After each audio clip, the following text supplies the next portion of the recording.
आज बात करेंगे पाकिस्तान में सबमरीन्स और एयरफोर्स का जो अपग्रेडेशन है वो भारत के लिए एक चुनौती पैदा कर रहा है। और पाकिस्तान को हंगोर क्लास की जो सबमरीन्स मिली हैं चाइना से, उसकी वजह से एआईपी सबमरीन्स हैं और उसकी वजह से सारा जो बैलेंस जो है थोड़ा सा बिगड़ता हुआ नजर आ रहा है। साथ में उनका एयरफोर्स का जो अपग्रेडेशन है ना, वो इंडिया को ज्यादा परेशान करने वाला है, क्योंकि मैंने एक रिपोर्ट किया था कि पाकिस्तान के बहुत सारे पायलट्स जो हैं इस समय चाइना के अंदर J-35 की ट्रेनिंग ले रहे हैं। वो सिमुलेटर के अंदर उनको दिखाया गया, सैटेलाइट की पिक्चर क्लियर कट कंफर्मेशन के साथ आती हैं कि उनके पायलट्स बड़े लेवल पर वहां पर ट्रेनिंग ले रहे हैं। इसका मतलब है कि ये J-35 जो हैंडिंग ओवर है वो इस साल के एंड में, 2026 के एंड में या 2027 के फर्स्ट हाफ के अंदर उनको मिल जाएगा। टोटल 40 एयरक्राफ्ट उनको मिल रहे हैं, जो कि 2 स्क्वाड्रन हो जाएंगे। कभी 16 का स्क्वाड्रन होता है, कभी 18 का, कभी 20 का, लेकिन 2 स्क्वाड्रन उनको मिल जाएंगे 40 के।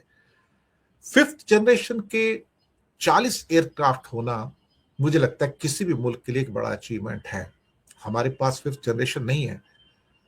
हमारी प्रॉब्लम ये है इंडिया की कि हम ट्राई भी नहीं कर रहे कि हम बाहर से किसी से फिफ्थ जनरेशन का लें, क्योंकि किसी के पास है ही नहीं, कोई बेचने को तैयार नहीं।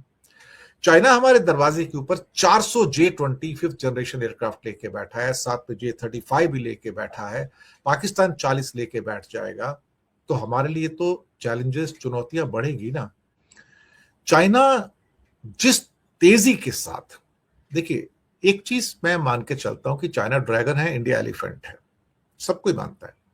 स्पीड में बहुत फर्क है। वो जिस स्पीड से काम करता है ना, वो स्पीड दुनिया में किसी भी कंट्री को फ्लमॉक्स कर सकती है, हैरान कर सकती है, परेशान कर सकती है। क्योंकि इस स्पीड के साथ तो साहब ना चाइना काम करता है, ना जापान काम करता है, ना यूरोप काम करता है, ना अमेरिका, और इंडिया की तो छोड़ ही दो। जो कंट्री एक साल में 1000 शिप्स बनाता हो, समुद्री जहाज बनाता हो, और उसके मुकाबले अमेरिका साल में 5 जहाज बनाता हो, जापान मुश्किल से 100-150, कोरिया 100-150 जहाज बनाता हो, आप सोच सकते हो उसकी स्पीड क्या होगी। जिसके पास दुनिया की सबसे पावरफुल नेवी है इस समय, चाइना, सबसे ज्यादा जहाज उसके पास है, 4-4 उसके पास न्यूक्लियर, अब तो नया आ रहा है, एयरक्राफ्ट कैरियर भी आ रहा है।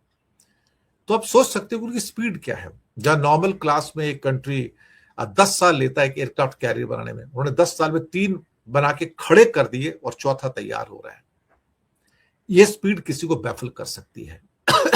यह स्पीड इंडिया का सरदर्द बन गई अब, क्योंकि पाकिस्तान को जो सबमरीन्स प्रोवाइड की जा रही है हंगोर क्लास की एआईपी, वो 8 सबमरीन्स से 4 तो बन चुकी हैं, एक हैंडओवर हो गई है जो कि पाकिस्तान को मिल भी चुकी है, और 3 और कुछ महीनों में जो ऑलरेडी हैंडओवर हो चुकी है वहां पर चाइना के अंदर, लेकिन उनमें कुछ फिटिंग चल रही है, तो फिटिंग करके वो पाकिस्तान को मिल जाएंगी।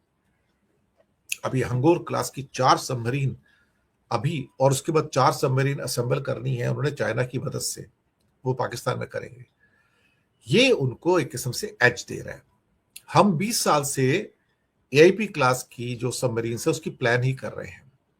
मैंने कहा ना, हम एलिफेंट है ना, हम धीरे धीरे चलते हैं। कभी कभी ऐसा लगता है हम स्नेल से, जो स्नेल की पेस होती है ना, घोंगा होता है जो बरसातों में आता है, हम उससे भी स्लो चलते हैं, खरगोश से भी स्लो है हम आज की डेट में, कछुए से भी स्लो है हम लोग, खरगोश तो फिर फास्ट है। तो उनको जो सबमरीन्स मिली है ये उनको एज दे रही है, उनको शिप्स भी मिलने शुरू हो रहे हैं।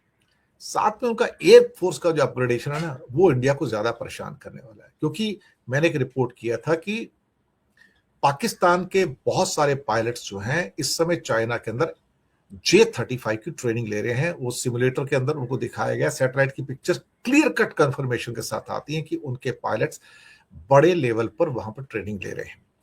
इसका मतलब है कि ये J-35 जो हैंडिंग ओवर है वो इस साल के एंड में, 2026 के एंड में या 2027 के फर्स्ट हाफ के अंदर उनको मिल जाएगा।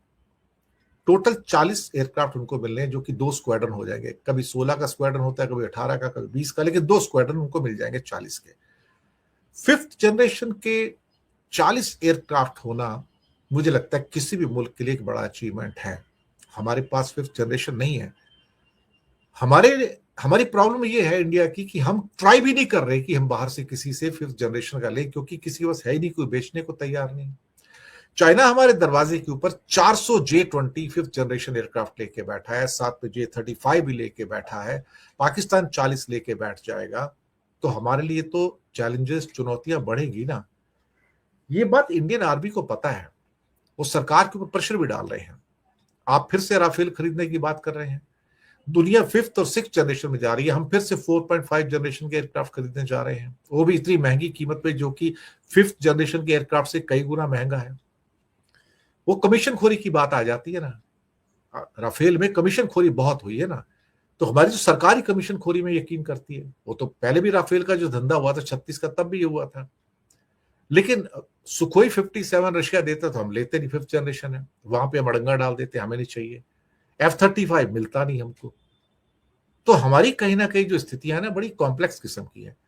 अब चाइना को ये जो J-35 है, ये पाकिस्तान को दे रहा है अभी, ये आ जाएंगे इस साल के एंड तक या अगले साल के शुरुआत में आ जाएंगे इनके पास। तो उनको कॉम्पिटिटिव एज मिल जाएगी वहां पर, और साथ में सबमरीन की वजह से एक नेवल एज भी उनको मिलने जा रही है अभी। तो हमें एक स्पीड अपनानी होगी, लेकिन हम स्पीड अपनाने को तैयार नहीं है। रोज नए अनाउंसमेंट होंगे, हम ये लेंगे, हम वो लेंगे, 60,000 इसमें, 70,000 करोड़ इसमें, 20,000 करोड़ इसमें, 30,000 इसमें, इंडिया अपग्रेड कर रहा है। लेकिन धरती पे कुछ होता नजर नहीं आ रहा। आपने 2 साल पहले सुना था कि हम MQ-9 ड्रोन्स लेंगे। भैया MQ-9 ड्रोन्स तो यार सिटिंग डक है, कोई भी गिरा सकता है उनको। हमने 28-30 हजार करोड़ का सौदा कर लिया। कब आएंगे? 2028 में आएंगे साहब। पर हमें करना क्या उस ड्रोन को लेके भाई? इससे तो कोई भी गिरा सकता है। 200-300 किलोमीटर की स्पीड से चलते हैं, तो उनको तो ईरान भी आराम से गिराता रहता है। अब तक 10 तो गिरा चुका है कम से कम। MQ-9 ईरान आराम से गिरा देता है एकदम। कोई भी मैन पैड होता है उससे गिरा लेता है, या कोई भी कुछ और छोटी मोटी रॉकेट होता है उससे गिरा देता है उसको, क्योंकि उसके पास तो कुछ पावर ही नहीं है, उसको तो कोई भी गिरा देगा। हमारे लिए चैलेंज बढ़ रहे हैं, नेवी के भी चैलेंज बढ़ रहे हैं और एयरफोर्स के भी चैलेंज बढ़ रहे हैं। बाकी ठीक है, लेकिन इंडिया को अपग्रेड करना पड़ेगा और बहुत तेजी से करना पड़ेगा। अब इस स्पीड से चलोगे, एम का आपका जो है फिफ्थ जनरेशन एयरक्राफ्ट, वो तो 10 साल तक बनता नहीं। आपको तो तेजस ही नहीं बना, तो वो क्या बनेगा? इंजन आपके पास है नहीं, जी आपको देता नहीं इंजन। अब तक टोटल 6 इंजन दिए हैं, तो आप क्या करोगे?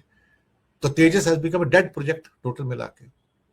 जबकि पाकिस्तान के पास GF-17 भी है, J-10 भी है, और अब साथ में J-35 आएगा, तो नेचुरली उनको लीड तो मिलेगा ना, कम से कम अगले 10 साल की लीड तो होगी उनके पास। ट्रम्प साहब को आजकल रात को नींद नहीं आती है साहब। जब से किल ट्रम्प की बात निकली है ना मशहद से, कि तुमने हमारे हेड ऑफ स्टेट को मारा, हम तुम्हें मारेंगे। अब यहां से 2 इशू निकल के आते हैं। मतलब तुम बहादुरों को उठा के लेके जाओ तो ठीक है, मतलब तुम आतंकवादी नहीं हो, तुम टेररिस्ट नहीं हो, तुम्हारे पास राइट है कि तुम दूसरे कंट्री का प्रेसिडेंट जो है वेनेजुएला से किडनैप करके ले जाओ, वो ठीक है। तो दुनिया कहेगी नहीं नहीं तुम ठीक कर रहे हो। तुम एक स्टेट का दूसरी कंट्री का हेड ऑफ स्टेट आयतुल्ला खमने को मार दोगे, वो भी ठीक है, दुनिया उसको भी वैलिडेट करेगी, हाँ ठीक किया, ठीक किया, कोई बात नहीं। इंडिया भी बोलता ठीक किया।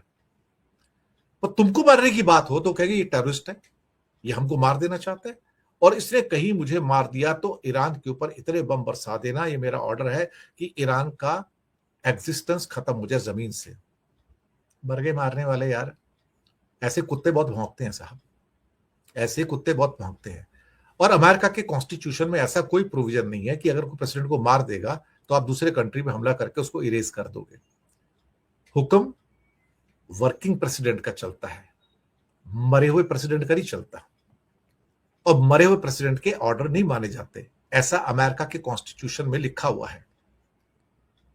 किसी देश का कोई मरा हुआ प्रेसिडेंट हो या प्राइम मिनिस्टर हो, उसका ऑर्डर चलता है क्या? नहीं, जो काम कर रहा है उसका चलता है। तो ट्रम्प साहब, अब आपकी जान के ऊपर क्या कहते हैं कि मार लग गई है, अब आपको तकलीफ हो रही है ना। यानी तुम मारो किसी के हेड ऑफ स्टेट को तो ठीक, तुम किडनैपिंग करो तो ठीक, तुम्हें कोई मार दे तो गलत। जैसी करनी वैसी भरनी, तो फेस करो भी।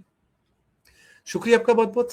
चैनल को पैनोरमा दिनेश के वोरा को जरूर जरूर जरूर सब्सक्राइब कीजिएगा, ताकि इस किस्म के प्रोग्राम्स आप तक पहुंचते रहें। चैनल को सपोर्ट करेंगे तो अच्छा लगेगा। Thank you very much.